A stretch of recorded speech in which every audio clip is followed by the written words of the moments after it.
Déjà le Mac créatif numéro 6.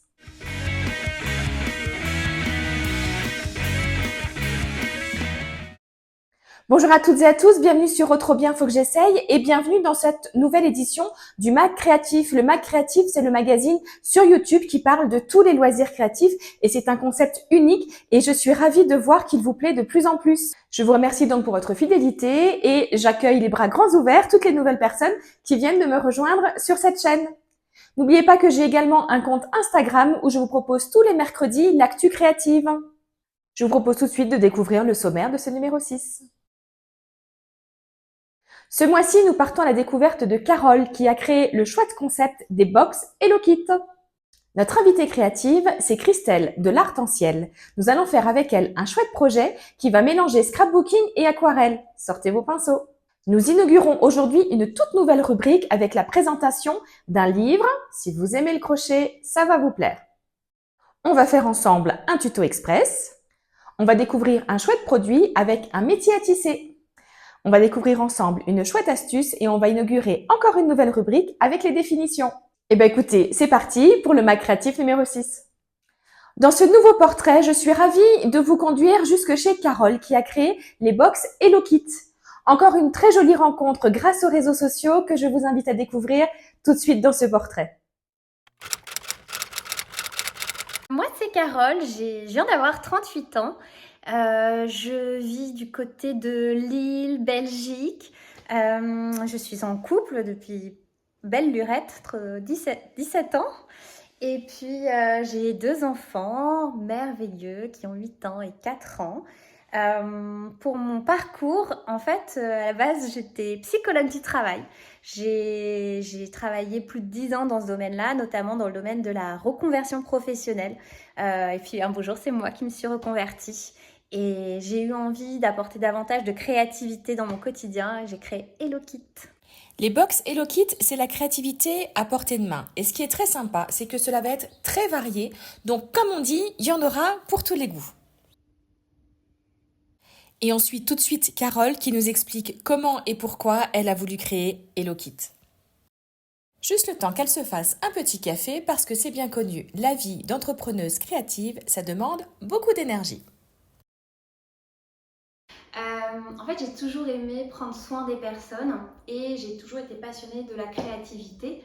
J'ai baigné dans un univers très créatif et il y a un moment donné, j'ai vraiment eu le sentiment qu'il me manquait de l'oxygène, il me manquait de la créativité. Et j'avais envie en fait de prendre soin des personnes en leur donnant cette envie de créer à leur tour. Parce que je trouve que lorsqu'on crée, on se met dans sa bulle, une bulle de bien-être, de détente, en même temps on prend confiance en soi. Et voilà, on s'arme un petit peu différemment pour affronter les grands challenges de la vie finalement.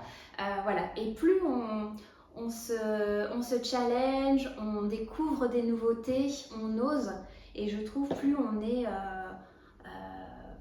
on s'adapte en fait à ce qui se passe dans notre quotidien et la période du Covid, en fait, je trouve elle a été très parlante à ce moment-là. On a eu beaucoup de gens qui s'étaient mis à la création. Donc, moi, j'ai commencé à réfléchir à ma marque un peu avant la période du Covid. Mais c'est vrai que c'est venu vraiment me conforter dans ce projet. Voilà, donc vraiment créer un système pour que les personnes aient envie de se lancer. Imaginez un kit clé en main avec toutes les fournitures nécessaires pour se lancer, avec un tuto qui viendrait expliquer dans les détails, étape par étape, où je mettrai tous mes petits conseils puisque moi j'ai créé pas mal de choses et je me suis trompée aussi pas mal de fois. Donc voilà, j'avais vraiment envie de créer un kit comme moi j'aurais aimé avoir.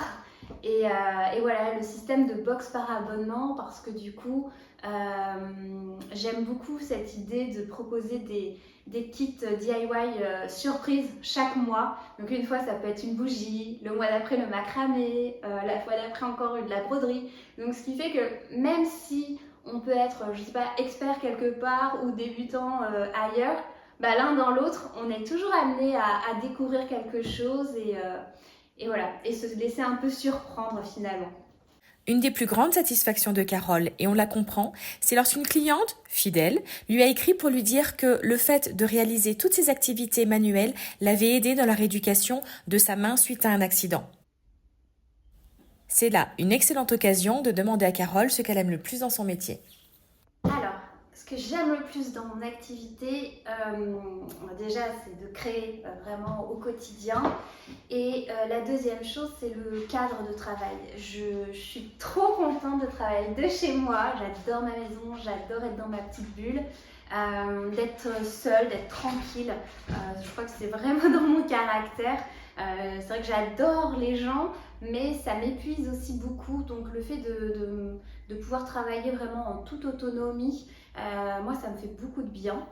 J'ai eu le sentiment en fait de revenir vraiment au centre de ma vie, d'être plus actrice de ma vie, de sortir de cette routine métro boulot dodo et d'avoir du temps aussi pour faire autre chose parce que moi, c'est clair, mon métier a toujours été très important, ça a toujours été important d'être dans ma passion. Pour autant, je n'ai pas le sentiment que ça doit être toute ma vie. Carole nous a confié qu'elle aimait avoir du temps pour récupérer ses enfants à l'école, profiter d'eux, faire du sport. D'ailleurs, je vous invite à rejoindre son compte Instagram pour découvrir tout son quotidien. Et quand on demande à Carole ce qu'elle aime le moins dans son métier, la réponse est... En revanche, ce que j'aime le moins, pas grand-chose. Bah, forcément, c'est s'il y a une insatisfaction. C'est quelque chose, en règle générale, j'aime pas en fait. J'aime pas du tout que voilà, il y a, je sais pas, une box qui soit perdue, quelque chose qui a été cassé, quelqu'un qui n'est pas content du kit, ça peut arriver. Alors, heureusement, c'est que sur les doigts d'une seule main, mais à chaque fois, c'est quelque chose qui me brise le cœur parce que moi, j'y mets toute ma passion, j'essaie de faire très attention à tous les détails.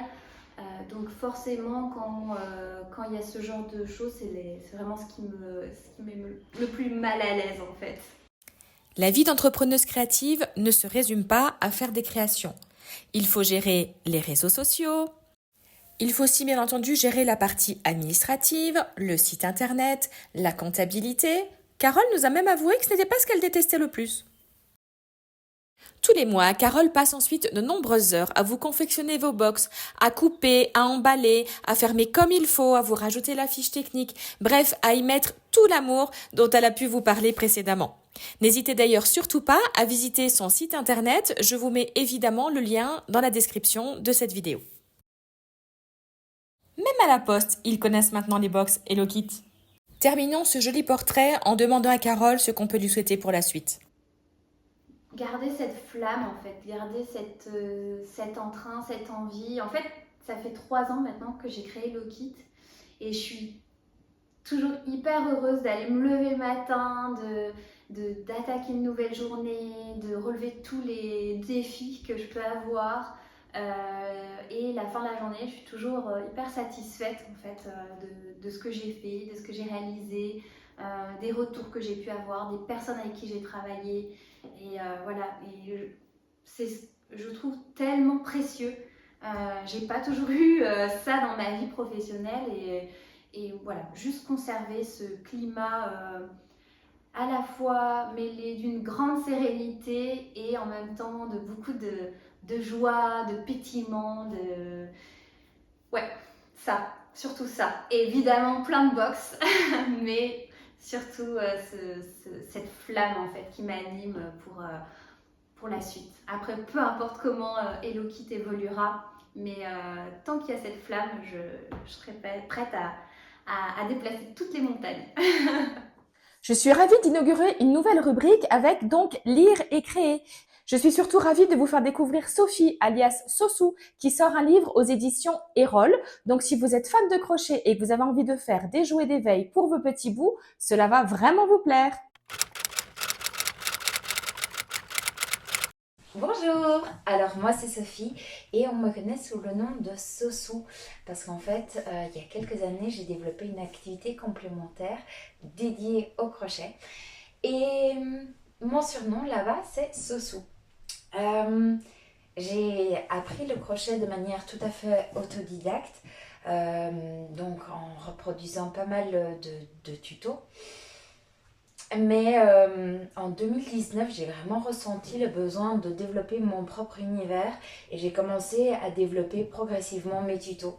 À tel point que un jour, je me suis dit, je vais contacter les maisons d'édition pour proposer d'écrire avec eux un livre et c'est chose faite. Du coup, dans quelques jours, fin avril, il y a mon premier livre qui sort. Alors pour l'instant, je l'ai vu en version PDF, mais je ne l'ai pas encore eu dans les mains.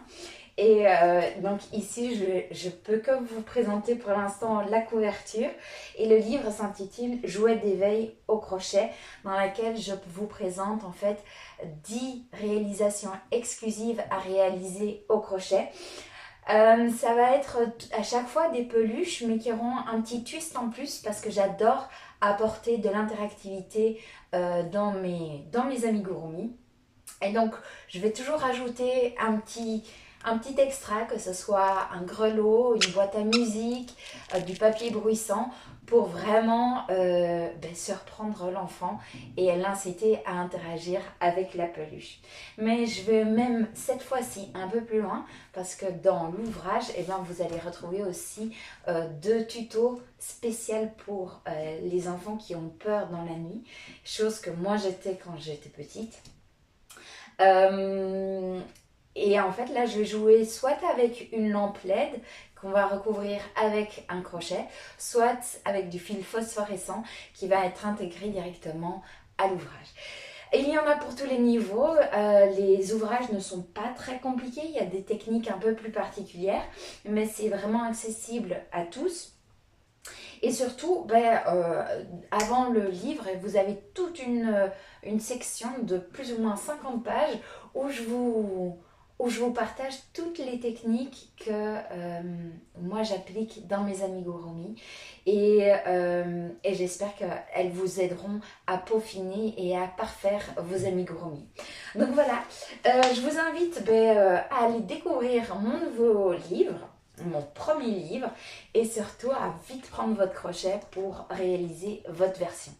Et donc voici la couverture du livre. Alors pour l'instant ce n'est que juste un petit fascicule. Ne vous inquiétez pas, le livre est beaucoup plus épais que ceci. Il fait environ 120-150 pages.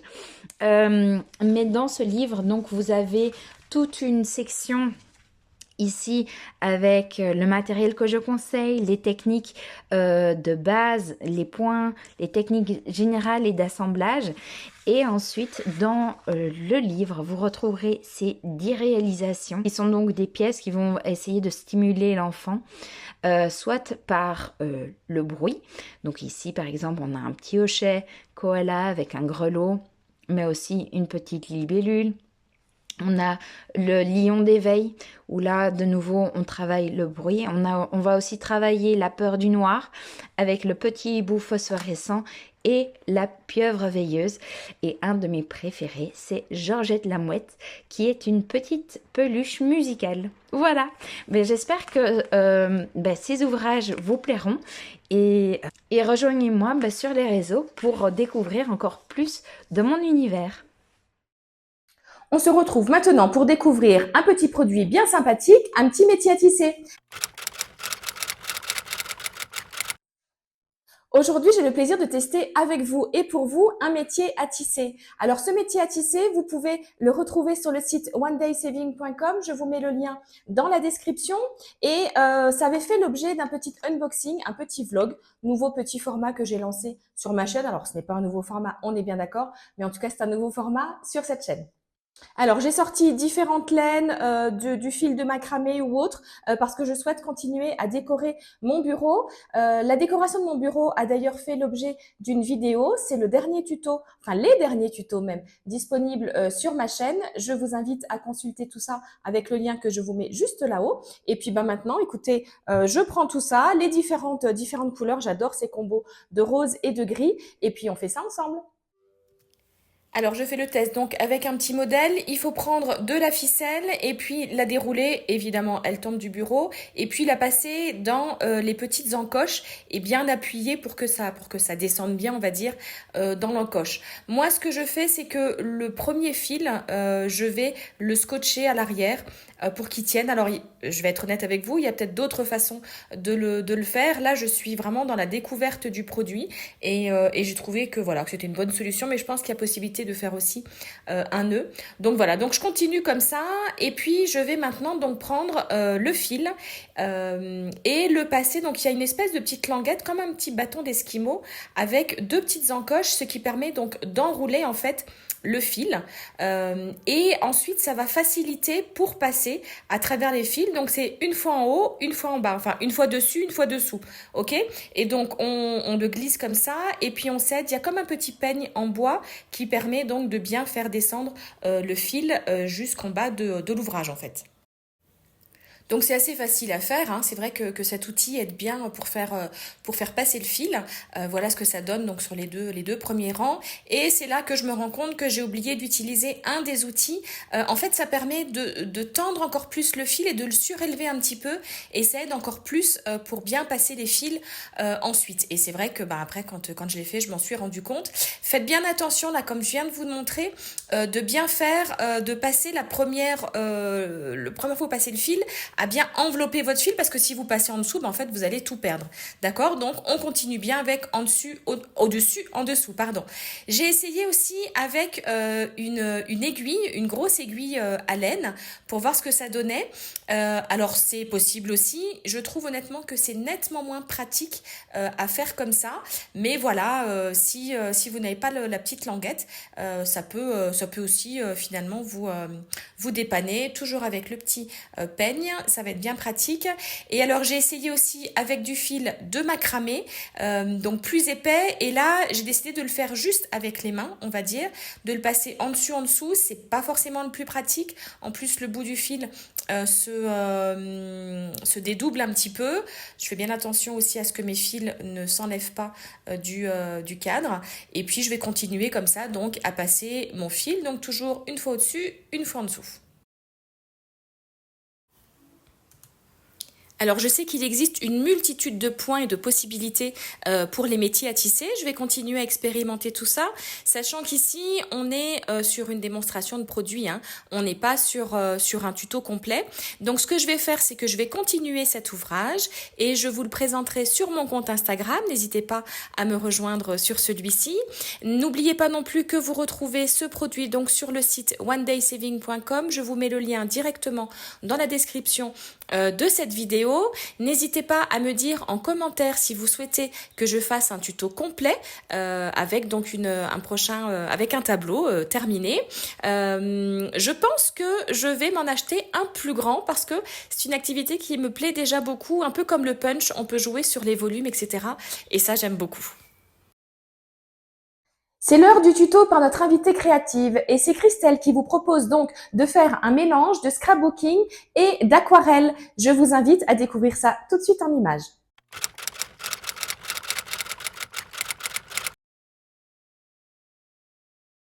Hey, coucou, moi c'est Christelle. Je suis créatrice de la marque de scrapbooking L'Arc-en-Ciel de Christelle, mais pas que. Je suis aussi animatrice d'ateliers, que ce soit en ligne ou en association. Et ce que j'aime par-dessus tout, c'est mélanger les arts. J'aime autant le scrapbooking que les beaux-arts, comme l'aquarelle, la peinture acrylique. J'aime aussi jouer avec tout ce qui est loisirs créatifs. Donc voilà, mon univers se situe un petit peu comme ça, j'aime mélanger beaucoup de choses. Je vais donc faire un peu d'aquarelle et un peu de scrap. J'ai créé il y a quelques mois de ça un atelier aquarelle pour démarrer avec les basiques. Et au mois de décembre, j'ai créé un atelier sur les portraits. J'ai donc fait fabriquer une planche de tampons avec mes dessins de portraits et le but du jeu c'était de s'amuser à leur faire des coiffures. Donc c'est ce que je vais vous présenter aujourd'hui comme tuto, j'espère que ça va vous plaire. Donc si jamais vous voulez dessiner vous-même vos portraits et faire vos coiffures, lâchez-vous. Je vous donne tout de suite rendez-vous sur mon tuto. Et si vous voulez retrouver mes produits et mes ateliers, ça se passe sur l'arc-en-ciel-de-cristal.com ainsi que tous mes réseaux, l'arc-en-ciel-de-cristal.com ou même sur Christelle Bille. A bientôt! Pour mon tuto, j'ai utilisé mes aquarelles sennelier, du papier aquarelle Arche, mes petits pinceaux chouchous, les Black Velvet et bien évidemment mes tampons de l'arc-en-ciel de Christelle. C'est parti, je commence par prendre ma Versafine, un bloc acrylique pour pouvoir tamponner mon portrait et j'attaque donc avec la peinture aquarelle. Je vous propose vraiment une technique très simple qui est de faire tout simplement des sortes de petites roses, petites rosaces en guise de coiffure. Donc moi j'ai choisi une aquarelle bleue. J'ai pris 2 nuances de bleu, vous verrez que je vais en rajouter un petit peu après. Et je rajoute aussi des petits feuillages à l'aide d'un petit pinceau pour vraiment agrémenter ma coiffure. C'est vraiment une technique très simple et comme vous voyez, ça fait déjà quand même son effet. J'ai donc choisi de travailler sur un papier, on va dire, tout en longueur pour pouvoir peut-être l'accrocher dans mon atelier pour faire un petit peu de déco, mais on peut aussi faire cette illustration pour faire une carte ou pourquoi pas une page de scrap en incorporant des photos ou autre. Là je rajoute un petit peu d'aquarelle bleue un peu plus pigmentée, un petit peu plus foncé pour donner un petit peu plus de vie à mes roses. Donc je repasse tout simplement sur certains traits avec mon aquarelle. Il est temps de passer à la couleur de la peau. Pour ma part, avec mes aquarelles sennelier, j'utilise 2 couleurs pour pouvoir faire la couleur peau. J'utilise l'ocre jaune et le rouge carmin. Vous faites bien votre test sur la palette aquarelle pour que ce soit plus ou moins pigmenté. Donc d'abord, j'ai passé une couche de clair, puis je suis revenue repasser ensuite un peu plus de pigment pour avoir quelques effets. Je passe au corsage avec les tons de bleu utilisés précédemment. Je laisse vraiment diffuser le bleu foncé sur bleu clair grâce au fait d'avoir mis quand même pas mal d'eau. J'aime bien quand ça crée un petit peu des dégradés. Et je rajoute quelques nuances de noir que je laisse aussi diffuser pour vraiment lui faire un corsage qui ressort vraiment bien. Le mélange du noir et du bleu se fait plutôt pas mal, j'aime beaucoup l'effet. Je lui fais aussi un peu de colorisation sur ses lèvres. Et là, je rajoute quelques nuances de noir sur mes roses. Encore une fois, c'est pour donner un petit peu de dimension, un petit peu relever la couleur. Je trouve ça assez sympa. En tout cas, le combo noir et bleu me plaît plutôt pas mal. Une fois mes roses finies et une fois secs, je passe au crayon de papier quelques petits dessins, c'est-à-dire je fais des feuillages. Vous pouvez les faire directement à l'aquarelle. Moi j'avais envie de vous montrer un peu la forme des feuilles plutôt que de le faire directement. Et là je viens prendre ma nuance de foncé, enfin de bleu foncé pour faire les contours et je vais venir tout simplement ensuite diluer ces contours avec de l'eau. Bien évidemment, je vais travailler tous mes feuillages de la même façon. Donc tout d'abord le contour, puis diluer le bleu, ensuite rajouter un peu de bleu foncé, puis un petit peu de noir aussi, afin d'avoir un peu ce rendu comme sur son corsage. Donc je fais attention de ne pas mettre des petites gouttelettes de partout. Donc j'ai tendance moi à mettre quand même pas mal d'eau pour laisser diffuser l'encre. J'aime bien voir l'effet que ça donne une fois sec. Et je vous avoue que voilà, ce combo couleur vraiment me plaît énormément. Je fais bien évidemment la même chose sur les autres feuillages et ça va vraiment agrémenter mon papier. Petite info papier au passage, c'était la première fois que je testais les papiers Arche. En ce moment, je m'amuse à tester plusieurs marques pour voir quelle est ma marque préférée. Et c'est vrai que ce papier est très réputé. Alors, ça me fait un petit peu bizarre au début, car c'est vrai que moi j'aime bien quand les papiers sont vraiment très lisses. Le papier Arche a ce petit côté grain du papier aquarelle comme d'habitude, mais bon, c'est vrai que moi j'ai tendance à aimer quand c'est très lisse. Et en fin de compte, une fois qu'on s'est un petit peu habitué, je trouve qu'au niveau du rendu après séchage, ce papier est vraiment très très joli, très agréable. Je mets quand même beaucoup d'eau, il ne gondole pas. Là, c'est un bloc avec les côtés encollés, ce qui fait que vraiment le papier ne bouge pas. Et je trouve vraiment qu'une fois sec, le rendu est très sympa. Donc pour l'instant, il fait partie de mes papiers préférés, mais j'ai encore quelques autres marques à tester. Je finis donc mes feuillages et une fois sec, je viens passer à quelques finitions. Bien évidemment, je suis scrapeuse, donc il était impossible pour moi de ne pas me lâcher et de ne pas agrémenter un petit peu ma création avec du scrap. J'ai donc pris un peu de fil de couture, puis une étiquette et des petites étiquettes de déco. J'ai tamponné un de mes tampons nuanciers, j'adore les tampons nuanciers, et j'agrémente encore avec quelques tampons, enfin avec un tampon l'aquarelle c'est la vie et des petites accolades en papier pour vraiment, on va dire, finir cette création. Enfin, quand je dis finir, finir au niveau du détail, nous n'avons pas complètement fini. Je rajoute donc les couleurs dont je me suis servi dans mon petit nuancier. C'est vraiment mon dada, ça, de rajouter des nuanciers dans mes créations. Et ensuite, ma petite habitude, c'est toujours de relever mes aquarelles ou aussi bien d'autres créations, d'autres techniques avec du Posca. J'aime beaucoup le Posca blanc. Comme vous voyez, dès qu'on dépose des petits points de Posca, je trouve que cela fait ressortir vraiment le travail fait à l'aquarelle. Alors je fais souvent des petits points, des fois des petits traits, mais c'est vrai que j'ai une préférence pour les points. Donc je fais de même dans le nuancier. Et puis pour mes petites roses, j'avais déjà fait un exercice de ce genre dans mon atelier où je repassais mes rosaces avec du stylo noir et je refaisais les rosaces dans chacune des rosaces au stylo. Je trouvais que l'effet était très très sympa. Pour cette coiffure-là, j'avais envie de changer et du coup, je me suis plutôt amusée à faire des petits points sur mes roses et je trouve que l'effet est vraiment très sympa. Et voilà, ma création est finie. Plutôt sympa, non? Je vais l'accrocher dans mon atelier. Merci d'avoir suivi ce tuto. Je vous donne donc rendez-vous sur mes réseaux et je remercie beaucoup Delphine en tout cas pour son invitation et je vous souhaite à tous une bonne création. À bientôt! Nouvelle petite rubrique dans ce mag créatif, les définitions. En effet, quand on feuillette un magazine consacré aux loisirs créatifs ou bien qu'on scrolle sur Facebook, sur Instagram ou sur YouTube, on peut tomber sur des mots où on se dit « qu'est-ce que ça veut dire ça ?» Eh bien, c'est justement l'objet de cette nouvelle rubrique. Par le plus grand des hasards, dans mon bocal à lettres, j'ai pioché la lettre D. D comme Delphine, mais bon, ça c'est pas une définition. D comme DIY. Oui, parce que finalement, je dis souvent que cette chaîne est consacrée au DIY, mais il y a encore des personnes qui ne savent pas ce que ça veut dire. DIY, ça veut dire do it yourself. Fais-le toi-même. Juste une petite dédicace à mon petit papa qui regarde toutes mes vidéos et qui n'a pas toujours compris le do it yourself, donc il a juste retenu le yourself. Alors oui, je fais régulièrement sur cette chaîne des yourself. D comme DT, DT si vous préférez en anglais. DT comme Design Team. Vous pouvez régulièrement voir ce terme-là quand ce sont des créations réalisées par des personnes qui ont un partenariat avec une marque.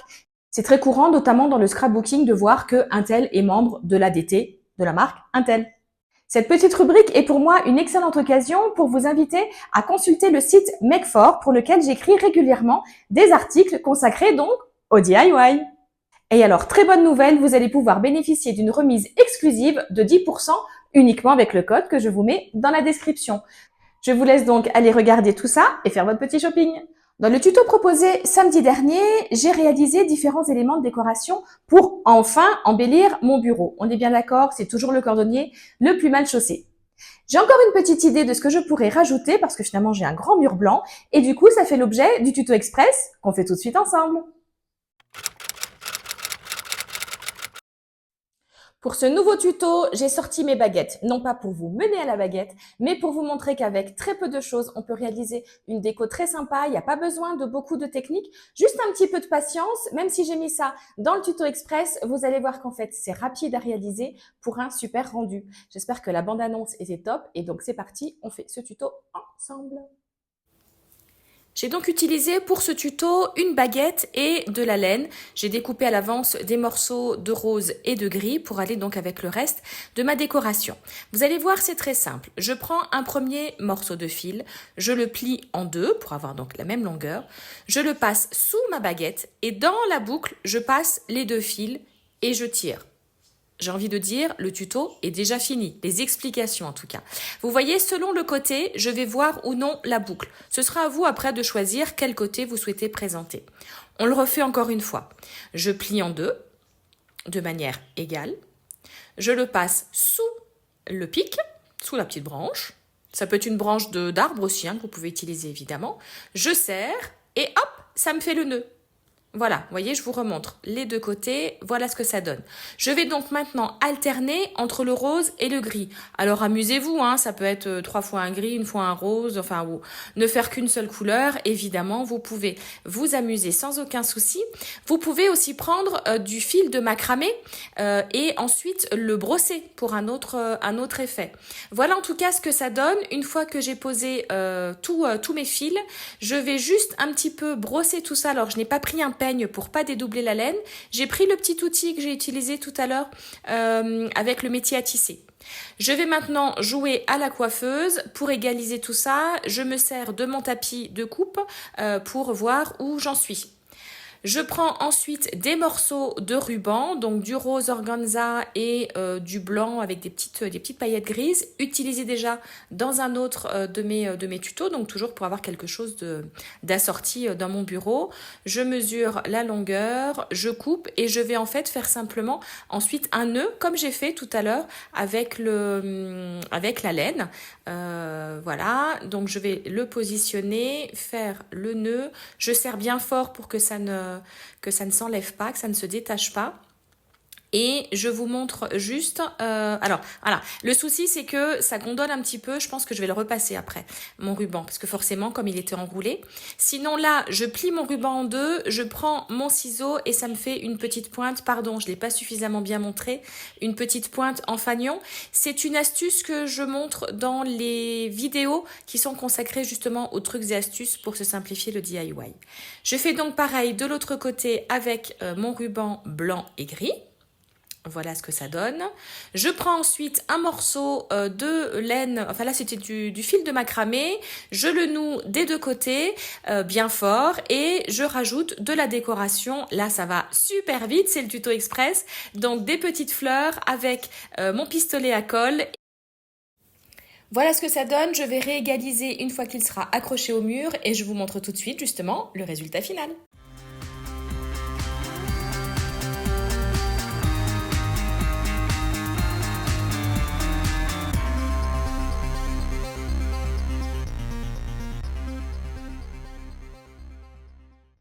On vient justement de parler de ce genre de lettres pour embellir vos différentes créations.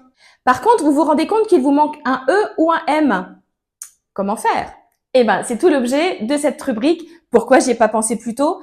Par contre, ça marchera pas si vous jouez au Scrabble.